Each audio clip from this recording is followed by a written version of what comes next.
Sveiki prisijungę prie kvietimo Expo galimybės pažangiems. Aš esu Diana Jasinskienė, verslo skatinimo skyriaus projektų vadovė. Šiame pranešime išgirsite tokias temas, kokio dydžio finansavimo galima tikėtis, kokie yra tinkami pareiškėjai, aptarsiu reikalavimus projektams ir trumpai pristatysiu įmonių dydžio bei sunkumų vertinimo skaičiavimo metodiką, papasakosiu apie stebėsenos rodiklius, kokios yra tinkamos finansuoti išlaidos ir kokius dokumentus turėsite pateikti su projekto įgyvendinimo planu. Pagal šį kvietimą finansuojama veikla yra mažų vidutinių įmonių ir jų aukštos pridėtinės vertės produkcijos pristatymas užsienyje vykstančiose tarptautinėse parodose ir mažų vidutinių įmonių planuojamų eksportuoti aukštos pridėtinės vertės produktų sertifikavimo paslaugų įsigijimas.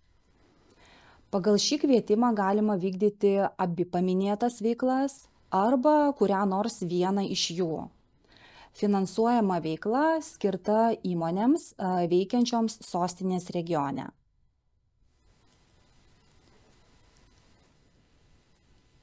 Šiame kvietime numatytas biudžetas yra 5 milijonai eurų, didžiausia galima finansavimo lėšų suma 150 tūkstančių eurų, mažiausia galima finansavimo lėšų suma 15 tūkstančių eurų, didžiausia galima projekto finansuojamoji dalis iki 50% visų tinkamų finansuoti išlaidų. Finansavimo forma yra de minimis pagalba. Kaip jau minėjau, tinkami pareiškėjai yra mažos vidutinės įmonės vykdančios veiklą sostinės regione. Veikti turėtų pareiškėjai netrumpiau kaip 1 metus iki projekto įgyvendinimo plano pateikimo. Paskutinių finansinių metų metinės pardavimo pajamos turėtų būti ne mažesnės negu 145 tūkstančiai eurų. Bendroje pardavimų struktūroje ne mažiau kaip 51% paskutinių finansinių metų pajamų turėtų sudaryti paties pareiškėjo pagamintos produkcijos pardavimo pajamos.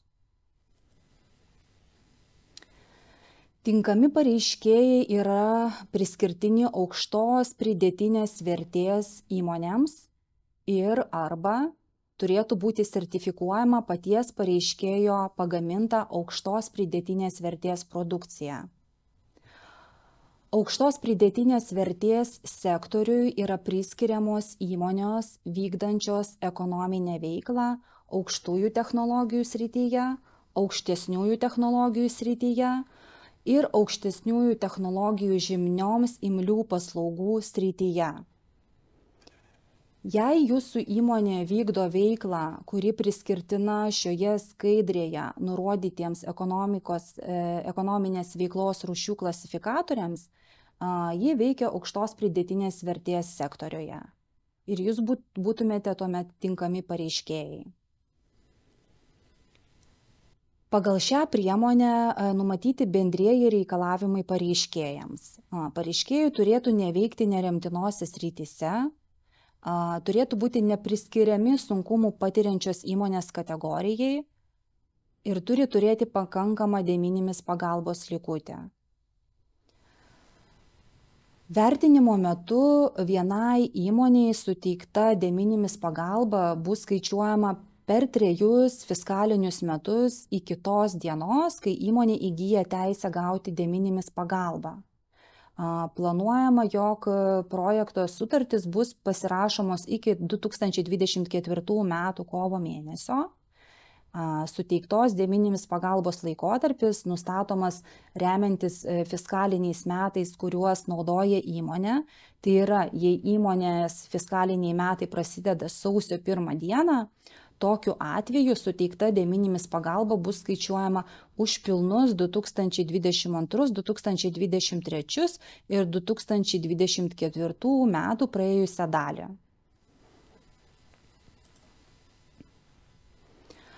Atsižvelgiant į tai, kad priemonė Expo galimybės pažangiems skirta mažoms, labai mažoms arba vidutinėms įmonėms, trumpai priminsiu, kaip nustatomas įmonės dydis.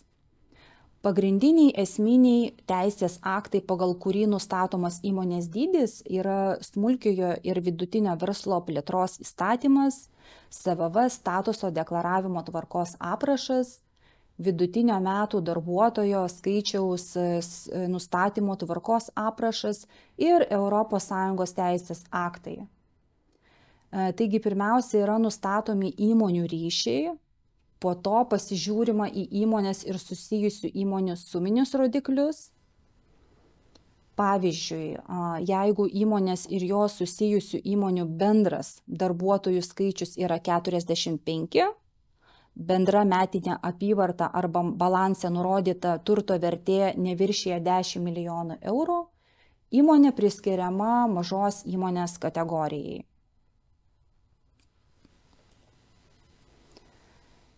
Įmonės dydžio vertinimas atliekamas pagal paskutinius 3 metus, tai yra duomenys vertinami už 2020, 2021 ir 2022 metus. Jei paskutinius 2 metus statusas nesikeitė, tuomet vertinami 2 metų duomenys, tai yra 2021 ir 2022 metų. Toliau trumpai aptarsiu, kaip nustatomi ryšiai tarp įmonėm. Yra 2 skirtingos įmonių kategorijos – savarankiškos įmonės ir nesavarankiškos įmonės. Savarankiška įmonė neturi susijusių ir ar partnerinių įmonių, todėl statusas vertinamas ir duomenys nagrinėjami tik vienos savarankiškos įmonės. Nesavarankiškos įmonės laikomos įmonės, kurios turi susijusių ir ar partnerinių įmonių. Toliau pereikime prie apibrėžties, kas yra susijusios įmonės. Susijusios įmonės tai įmonės, kurios sieja kuris nors iš šių ryšių. Viena įmonė turi daugumą dalyvių balsų. Viena įmonė turi teisę skirti ir atšaukti daugumą kitos įmonės valdymo ir ar priežiūros organo narių ar administracijos pareigūnų. Įmonė turi galimybę daryti lemiamą poveikį kitai įmoniai dėl sutarčių sudarytų su šia įmonė arba dėl šios įmonės steigimo dokumentų nuostato. Susijusios įmonės taip pat laikomos įmonės, kurias sieja sutartys sudarytos su kitos įmonės dalyviais. Kontroliuoja daugumą šios įmonės dalyvių balsų. Ir dėl to paties fizinio asmens ar kartu veikiančių fizinių asmenų veiklos susiformavę šios dalies 1-4 punktuose nurodyti įmonių ryšiai, jei šios įmonės verčiasi tokia pačia veikla ar tokios pačios veiklos dalimi toje pačioje atitinkamoje rinkoje ar susijusiose rinkose. Tokiu atveju taip pat būtų siejamas ryšys. Jei susijusios įmonės ryšys susiformuoja per fizinį asmenį ar kartu veikiančius kelis fizinius asmenis, įmonės laikomos susijusiomis, jei veikia toje pačioje arba gretimose rinkose. Jei fizinis asmuo vykdo ekonominę veiklą, jis laikomas verslininku ir tai prilyginama įmoniai ir tuomet rinkų aspektas nėra nagrinėjamas. Vertinama, kad fizinis asmuo verčiasi ekonominė veikla, jei jis atitinka abu nurodytus kriterijus, tai yra turi kontrolinį akcijų paketą daugiau negu 50% balsų, tiesiogiai dalyvauja įmonės valdyme. Yra vadovas arba valdybos narys. Į SVV deklaraciją jūs turėtumėte nurodyti ir savo partnerinių įmonių duomenis. Partnerinės įmonės laikomos įmonės tiesiogiai ar netiesiogiai turinčios nuo 25 iki 50% kitos įmonės akcijų. Kadangi finansavimas bus skiriamas pagal de minimis reglamentą, reikėtų įsivertinti, ar įmonės turi pakankamą de minimis likutį. Viena įmonė tai yra nelygų pareiškėjas, kadangi vertinamas ne tik pareiškėjas, o pareiškėjas ir jo susijusios įmonės. Po įmonės ryšių ir statuso nustatymo mes turime vienos įmonės apibrėžtį, o vienos įmonės apibrėžtis atitinka susijusių įmonių apibrėžtį. Tai yra viena įmonė turi kitos įmonės akcininkų arba narių balsų daugumą laikoma viena įmonė. Viena įmonė turi teisę paskirti arba atleisti daugumą kitos įmonės administracijos, valdymo arba priežiūros organo narių. Pagal sutartį arba vadovaujantis steigimo sutarties ar įstatų nuostatą vienai įmoniai suteikiama teisė daryti kitai įmoniai lemiamą įtaką. Viena įmonė, būdama kitos įmonės akcininkė arba narė, vadovaudamasi su tos įmonės kitais akcininkais ar nariais sudaryta sutartimi, viena kontroliuoja tos kitos įmonės akcininkų arba narių balsavimo teisių daugumą. Paminėsiu dar, kad vienos įmonės deklaracijoje turėtų būti nurodomos Lietuvoje veikiančios įmonės susijusios tik per ūkio subjektus. Tai yra per įmonės juridinius asmenius, per fizinius asmenius vykdančius ūkinę komercinę veiklą ir per fizinius asmenius tiesiogiai dalyvaujančius įmonės valdyme ir turinčius kontrolinį akcijų paketą daugiau negu 50% balsų.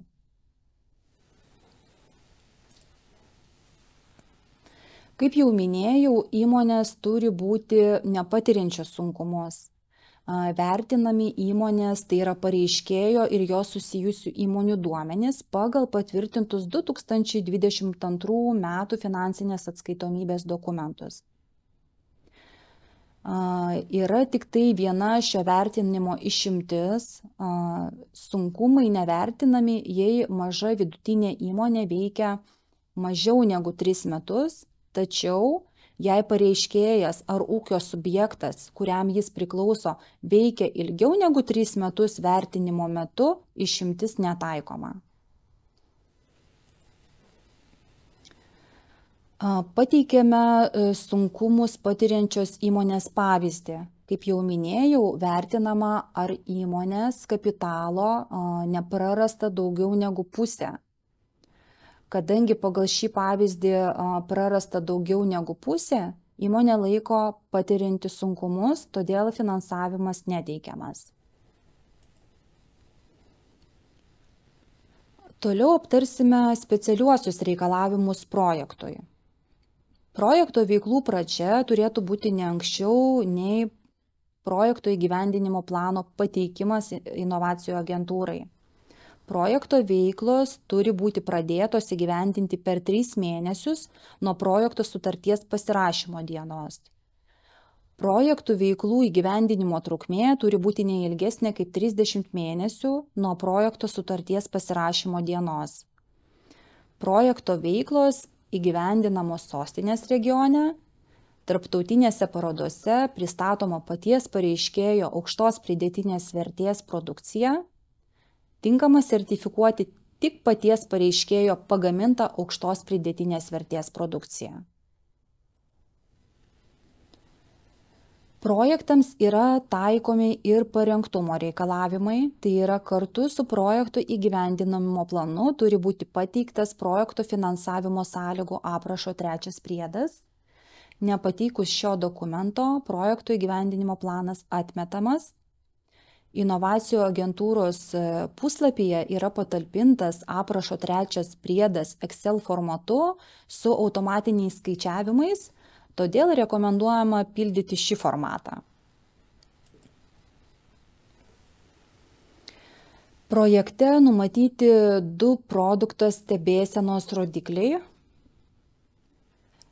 Tai yra paramą gavusios įmonės, iš kurių labai mažosios vidutinės ir didelės, ir paramą dotacijoms gavusios įmonės. Šie rodikliai pasiekiami pasirašius projekto sutartį. Projekte taip pat numatyti rezultato stebėsenos rodikliai. Už šiuos rodiklius atsiskaitoma iki projektų įgyvendinimo pabaigos kartu su veiklos ataskaitomis. Tai būtų privačios investicijos papildančios viešąją paramą, iš kurių dotacijos finansinės priemonės, mažų vidutinių įmonių produkcijos pristatymai tarptautinėse parodose, rodiklis siekiamas, kai numatomas dalyvavimas parodose, mažų vidutinių įmonių sertifikuoti produktai, rodiklis pasirenkamas, kai numatomas produkcijos sertifikavimas. Nepasiekus įsipareigotų stebėsenos ir fizinių veiklos įgyvendinimo rodiklių reikšmių, gali būti mažinamas projektui skirtas finansavimas, todėl ragino atsakingai planuotis siekiamus rodiklius.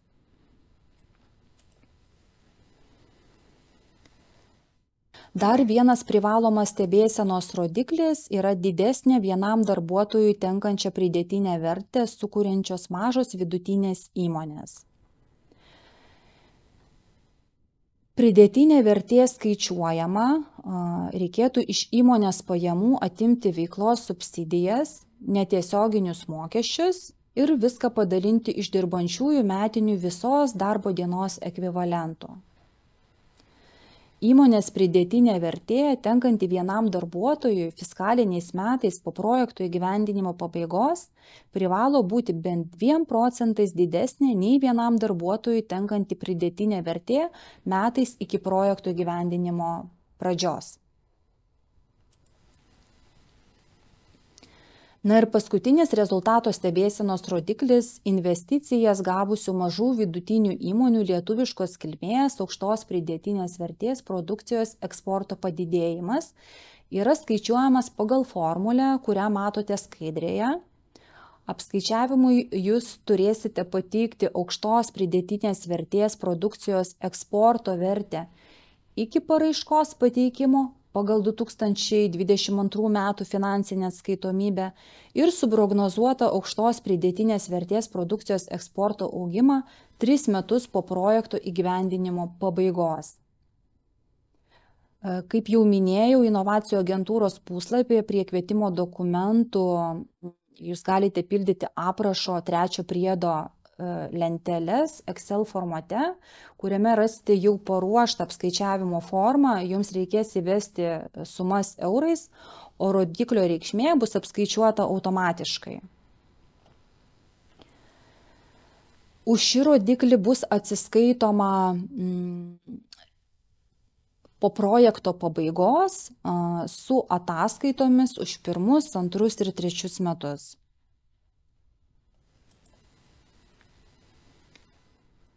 Pagal šį kvietimą tinkamos finansuoti išlaidos yra produkcijos pristatymas parodose, tai yra mažų vidutinių įmonių aukštos pridėtinės vertės produkcijos pristatymas ar parodymas užsienyje vykstančiose tarptautinėse parodose, šių įmonių išsinuomotose atskiruose plotuose ir stenduose.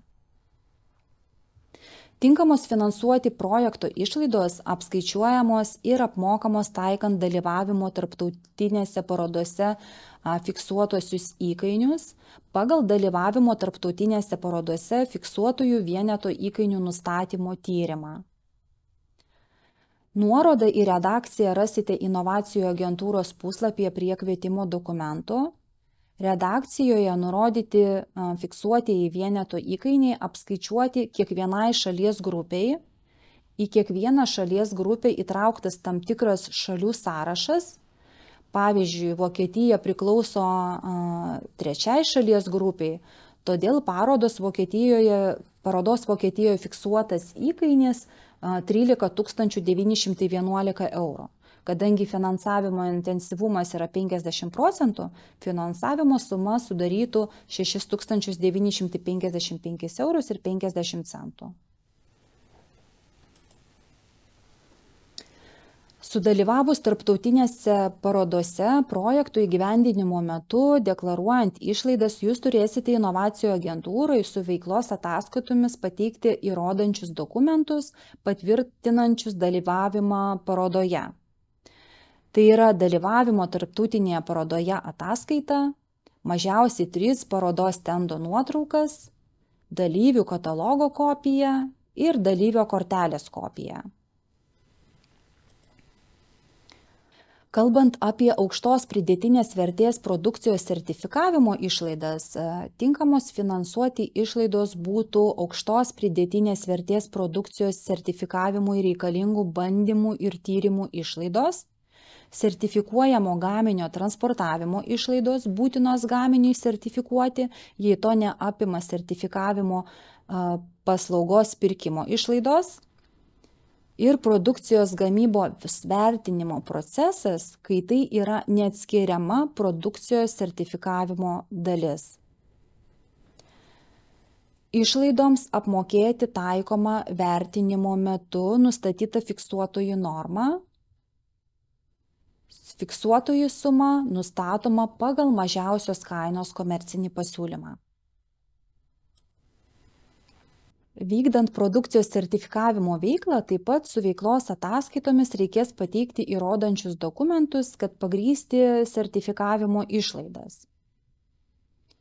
Sertifikavimo išlaidų pagrindimui reikės pateikti produkcijos sertifikatą, produkcijos deklaraciją, produkcijos privalomą registravimo dokumentą, produkcijos sertifikavimo ataskaitas ar kažkokius kitus lygiaverčius dokumentus. Kad pagrįsti sertifikavimų reikalingų bandymų ir ar tyrimų išlaidas, inovacijų agentūrai reikės pateikti atliktų bandymų ir ar tyrimų ataskaitas, protokolus, atitikties aktus, priėmimo perdavimo aktus ar kitus lygiaverčius dokumentus. Na, o transportavimo išlaidoms pagrįsti galėtų būti pateikiami tokie pagrindžiantys dokumentai kaip krovinio transportavimo važtaraštis, gaminio transportavimo ataskaita ar kiti lygiaverčiai dokumentai.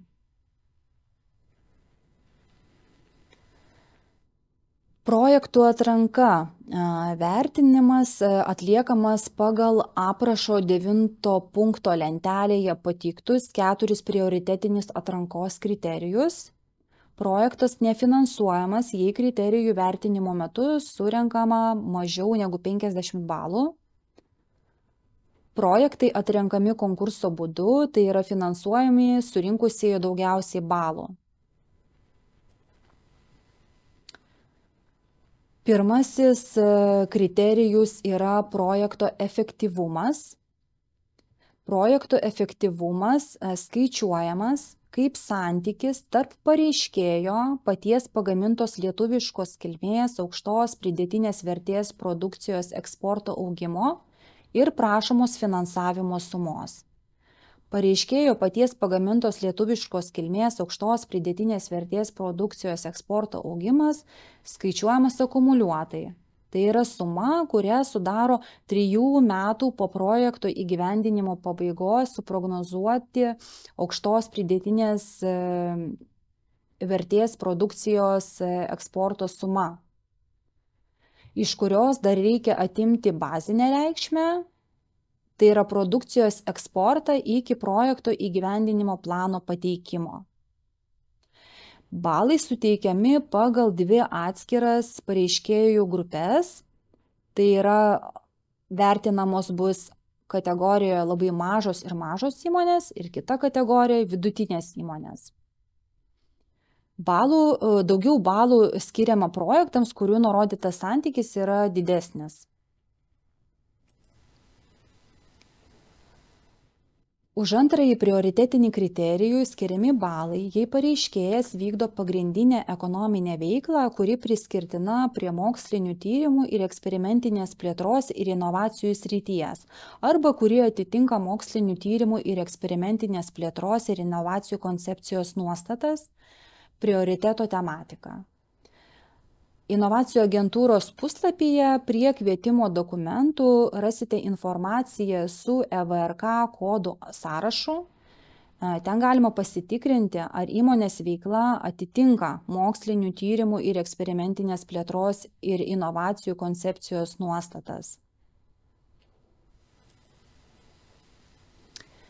Balas už trečiąjį kriterijų skiriamas, jei pareiškėjas pasirenka veiklą, pagal kurią numato sertifikuoti aukštos pridėtinės vertės produkciją, arba pareiškėjas pasirenka veiklą dalyvauti tarptautinėse parodose, o visos pasirinktos parodos įtrauktos į Lietuvos Respublikos prioritetinio eksporto ir bendradarbiavimo inovacijų srityje rinkų sąrašą.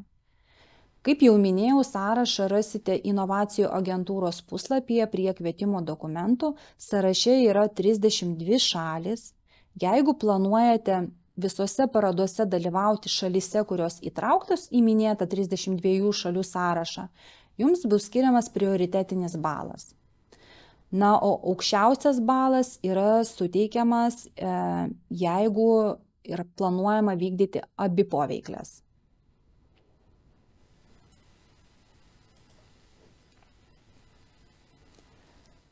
Paskutinis prioritetinis kriterijus yra, jeigu pareiškėjas yra eksportuojanti įmonė. Ir prioritetinis balas suteikiamas turintiems pajamų iš eksporto veiklos. Vertinama bus pagal patvirtintą paskutinių ataskaitinių finansinių metų rinkinį, ataskaitų rinkinį ir kartu su projektų įgyvendinimo planu pateikta buhalterinė pažyma. Norėdami dalyvauti kvietime, turite pateikti nurodytus dokumentus. Atkreipkite dėmesį, jog šiame pristatyme yra aktyvių nuorodų, kurias paspaudus busite nukreipti į tam tikrą dokumentą. Inovacijų agentūros puslapyje taip pat rasite dalinai užpildytą projekto įgyvendinimo plano formą. Ir kaip minėjau, naudokite aprašo trečią priedą, kuris yra parengtas Excel formatu. Projekto įgyvendinimo planas turi būti parengtas pagal PAFT pirmą priedą. Parengtas projekto įgyvendinimo planas su visais privalomais priedais pasirašomas kvalifikuotu elektroniniu parašu ADOTS formatu ir teikiamas elektroniniu paštu esinvesticijos@inovacijų-agentūra.lt. Laiško dydis negali būti didesnis negu 25 MB. Kartu turėtų būti teikiamas įgaliojimas pasirašyti projekto įgyvendinimo planą, jei jį pasirašo ne vadovas. Na ir įsteigus ES investicijų administravimo informacinę sistemą Investis, parengtas projekto įgyvendinimo planas su visais privalomais priedais turės būti pateiktas tik per Investis duomenų mainų svetainę. Priminsiu, kad paraiškų pateikimo terminas yra 2023 metai lapkričio 6 diena. Paraiškos bus priimamos iki tos dienos 17 valandos. Supažindinsiu trumpai jus su vertinimo procesu. Taigi, kaip žinia, kvietimo pradžia yra 2023 metai Liepos 4 diena. Projekto įgyvendinimo planai rengiami ir pateikiami inovacijų agentūrai iki 2023 metų lapkričio 6 dienos 17 valandos. Toliau atliekamas vertinimas, kuris gali trukti iki 70 darbo dienų. Po užbaigto vertinimo sutartis pasirašomas per 25 darbo dienas po ministerijos įsakymo išleidimo. Na ir toliau įgyvendinami projektai, kaip jau minėjau, iki 30 mėnesių. Taigi kviečiu mums skambinti ir rašyti. Susisiekti galite paskambinę į kontaktinį centrą, taip pat paskambinę į verslo skatinimo skyrių.